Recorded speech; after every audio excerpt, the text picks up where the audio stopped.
Hello, everybody, and welcome back to Sweet and Sour Soccer. And this is week 6 of Premier League predictions. Guys, just to keep you updated with what's been going on between myself and James in our head-to-head league. Once again, I am smiling as I continued to increase my lead in week 5. Things are looking good for me, and I'm going to do it once again in week 6. That's how confident I'm getting now. I'm beating him every single week, and I'm going to continue it. But guys, let's waste no more time. Let's jump straight into these Premier League predictions. And if you can do so, please do hit that like button. And why not subscribe to the channel if you haven't done so already? So let's get into it. And we start off with Palace, who take on Fulham. And it's a Palace team that for me look like they have got some danger in them, actually. They look like they've got some goals in them. They're starting to create good chances. And they've also got Elise to come back as well. Maybe one of those teams that I will put my hands up and admit that are slightly, possibly underrated. Of course, Roy Hodgson, wishing him well in his recovery as well. Fulham, again, seeing one of those teams that can be good, but at the same time, sometimes not looking as strong. I think this is going to be a really interesting game. Of course, it is a London derby. And an interesting stat for you, Fulham have actually conceded the most penalties at the moment. They've conceded 3 penalties. And when you look at the type of players that Palace have, they've obviously got the trickery in players such as Eze. Ayew's got pace as well. You've also got the big guys. You've got Marteta. You've got Edouard, who is also another good player. You do wonder, well, Fulham give away yet another penalty. When it comes to these prediction, guys, actually, both me and James have actually agreed on these predictions. We've both gone for a 2-1 Palace win. We think it will be a win for Palace. Moving on to our club next, who take on a Luton team, who at the moment, obviously, haven't picked up a point, let's be honest here, but it's not looking good for them. But one thing we are seeing, they tweeted it out at the end of the game, the fans are still with the team, the manager, they're still backing him. I think everyone there realises they are in for a tough season, and if they are able to pull off a miracle, they're going to need to all stick together. Another team that could really do with 3 points is our team that me and James support, and that is Wolves. So far, they have got, obviously, we've got the win against Everton, but we really need to start getting some results, especially against this Luton team. But Luton won't be no pushover. Luton have been very good at home in previous seasons, and it will be here at their home stadium. They will be looking to get most of their points this season. It is worth noting, though, that Wolves have some players that are in good form. They've got Hwang Hee-chan that is scoring. And they've also got Pedro Neto, who is actually tied with Mo Salah at the moment for the most assists. So there definitely is some danger there. These guys actually played each other in pre-season, and the score did finish 1-1.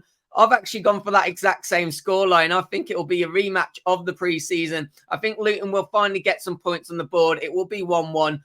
James, on the other hand, he's gone for Wolves. He's given Wolves the away win 2-1 to Wolves. Let's move on to Manchester City now, who take on Nottingham Forest. And it was interesting to see Pep Guardiola speak about the injuries that they've got. Obviously, now they find themselves with 5 first-team players out of the fold. And you do have to wonder, is that going to start to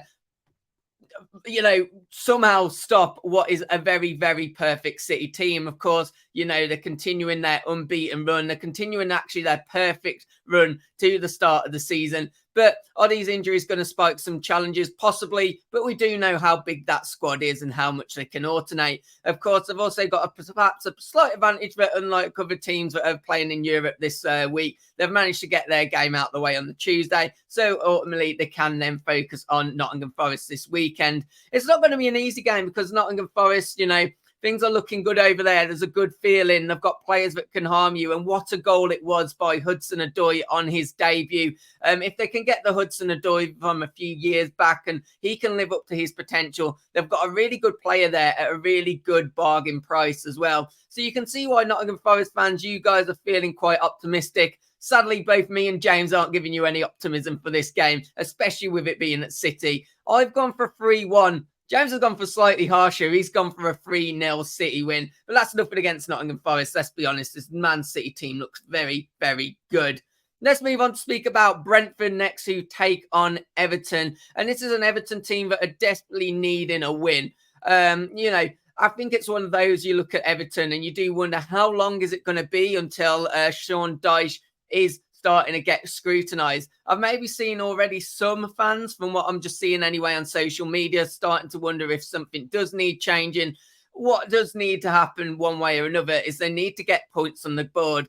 But it won't be an easy game. They come up against the Brentford team. And now here's an interesting stat for you. They're the only team so far to actually score a direct free kick. Now, is that going to happen again at the weekend? Who knows? But they've definitely got players that can hurt you. The game against Newcastle, I did think they were a bit one of those games where it wasn't the most interesting game to watch, let's be honest. But it was a game where both teams had chances. Brentford have shown that they can have chances. They can show that they can score. And especially at home, it's not going to be an easy task for an Everton team that need to start desperately getting some points on the board. Sadly for Everton fans, I am going to have to back Brentford. I've gone for 2-0. James has also backed Brentford. He's gone for 1-0 in this scoreline. Let's move on. Speaking about Burnley next, who take on, a Manchester United team who Burnley fans might fancy a go at this, to be honest, because, you know, you look at Manchester United and, well, let's just be honest, they're not looking very good at all. Dominated by a very good, I have to say, but dominated against Brighton last weekend. They are obviously a team that do, you know, need to start living up to their potential, but things are all not rosy at Manchester United. There's a lot going on behind the scenes. There's a lot happening with players and not being able to play, etc. But United will be fancying the chances here. Burnley are the team that have conceded the most this season. Now, you could say they've had some difficult fixtures, but it does just show that maybe Vincent Kompany might have to retract his style of play a little bit. We do know that he wanted to come up, not playing the old-fashioned Burnley way, playing the way that they did in the Championship, being exciting, creating chances, and ultimately scoring goals. But in the Premier League, that might come at much more detriment to what it did compared to the Championship, especially when you have got players in the Premier League that can constantly hurt you if you are slightly off, you know, when it comes defensively. For that reason, I do think United will get a result here. I think they will get a win. I've gone 2-1 in this fixture. James is also agreeing with me. You're actually agreeing a lot on results, but he's gone for a slightly different scoreline. He's gone for 2-0. Let's move on to one of the games that I'm sure we are all looking forward to this weekend. Yes, it is the North London derby. Of course, always a great game to watch, you know. Two teams that are in fine form, going to be going at each other. Of course, this is a very new revamped Spurs team. They're actually the team that have had the most shots in the league this season, 101 shots so far, which is probably why this team is looking very good. We know they've got creativity. We know as well, looking at the bench, have started to add to that and get a bit more options to come off from the bench. Of course, Brennan Johnson, he made his debut and would have had a goal if it was not for being ruled off by VAR last weekend. Arsenal, now, you know, one thing you do have to consider is the fact that they obviously will be playing European football again in the Champions League. So Spurs do have slightly more rest, but I don't think that's going to matter when it comes to the North London derby, especially with it being at the Emirates. Arsenal, they've been good on the attack themselves, actually. They're the team that have had the most corners so far in this division. 47 corners already this season. I think we're going to be set up for a really, really exciting North London derby. And both of us think there will be goals in this. I've gone for an Arsenal win 2-1. James has actually gone for a draw. He's given it a 2-2. It does show that Spurs are really getting better. The fact that James is starting to put a bit of respect on Spurs' name. He used to love winding you guys up, Spurs fans, but it looks like, you know, Spurs are looking decent. You're not looking Spursy. Let's move on to Brighton, who take on Brentford, Bournemouth, I should say, next. And I think this is one of those games, really, with especially Brighton being at home. You'd expect Brighton to be the favourite. They will be the favourite as well, I suspect, in the bookies' odds. For Bournemouth, they're starting to get a few players coming back from injury, I think, from what I've seen, which will add to their squad. But, you know, this is going to be a very difficult game. Let's not waste too much time on it. I expect Brighton to get the job done. The only thing that you could say, though, is they are one of those teams that are affected by Europe, and they do have to play on Thursday night. It's a completely new experience for this Brighton team. Will that affect them coming into the weekend? Actually, me and James, neither of us think so. And we've actually, for once, gone for the same scoreline as well. We've actually gone for 2-0, both of us, to Brighton. We think they'll get the job done. Let's move on to what could be a really interesting game here. It is Chelsea who take on Aston Villa. And I think this is two teams which, you know, It could create for a very interesting game. It could also create for a very boring game. Of course, Chelsea look very good defensively once again. For me, they look defensively. They're not conceding. The issue is they're also not scoring as well. It was a 0-0, obviously, wasn't it, against Bournemouth? And I think they'll be wanting to start to change that. You do wonder where that change is going to come from. Chelsea obviously have got a lot of players to come back from injury eventually, but at the moment, that problem is still very much going to be there. And it's not like Chelsea are not creating chances. In fact, they have the most crosses this season. 128 balls have been played into the box, but they've clearly just not got the bodies to get in there and, be finishing the chances, or maybe putting in the quality of the balls that you need.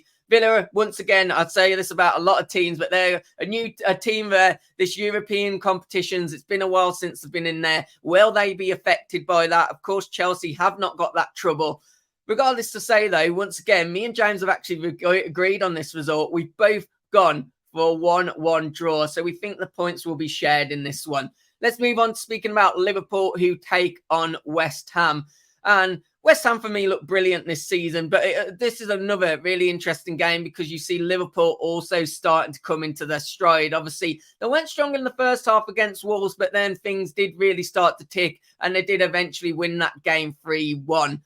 West Ham, they look like a good physical team now. They've actually scored 4 headed goals this season, and they're also the team with the most headed clearances. So don't be surprised if you see Liverpool try and get the ball down, maybe not make it a very much an aerial game. They'll see more opportunity in trying to get, well, and it's the way Liverpool play as well, getting the ball down, passing it around, taking advantage of the players that they've got. Obviously, we know Salah is a brilliant player. You've got players like Jota that can also dribble with the ball, hurt you. And of course, they have added to that midfield.